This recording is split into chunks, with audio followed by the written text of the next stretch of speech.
নিজের ছেলে মতোই দেখবো, এবং আমি তাও দেখছি যে ছেলে মতোই দেখে, এর জন্যই ভাবলাম যে একে বিয়ে করি, যে ও একটা সুন্দর একটা মা পাবো, ভালো একটা মা পাবো, এই আশায় আমি একে বিয়ে করছি। আচ্ছা, যদিও আপনি একটা ভালো ওই কাজ করছেন আপনার জন্য, আপনার ক্ষেত্রে, কিন্তু দেখা যাচ্ছে যে আইনগতভাবে 14 বছরের তরুণীকে বিয়ে করা যায় না। এটা তো আপনি ঠিক করেন নাই। হয়তোবা এমনও হইতে পারে ভবিষ্যতে যখন আপনারা আবার সন্তান নেবেন, তখন আপনার এই সন্তান পেয়ে এই সন্তানকে উনি ভুলেও যাইতে পারে যে এটা আমার বোনের ছেলে, আমার ছেলে ভালোভাবে খাইতে পারে না, পড়তে পারে না। তখন যদি কোনো বিশৃঙ্খলা হয় তখন কি করবেন?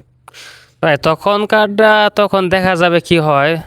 তবে আপাতত বাচ্চা কাচ্চা নেওয়ার চিন্তা ভাবনা নাই, যেহেতু আমার এই ছেলের উপর অনেক কিছু নির্ভরশীল, আর অনেক ভবিষ্যৎ চিন্তা ভাবনা করতেছি আমরা। তারপরেও তো উনি একজন তরুণী একটা আশা আকাঙ্ক্ষা নিয়ে আসছে যে আপনার বাড়িতে বিয়ে হয়ে।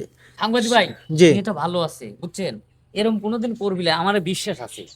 দেখেন না, আমি তো ঠিক আছে, আপনি যে কথাটা বলছেন হ্যাঁ বিশ্বাস আছে, কিন্তু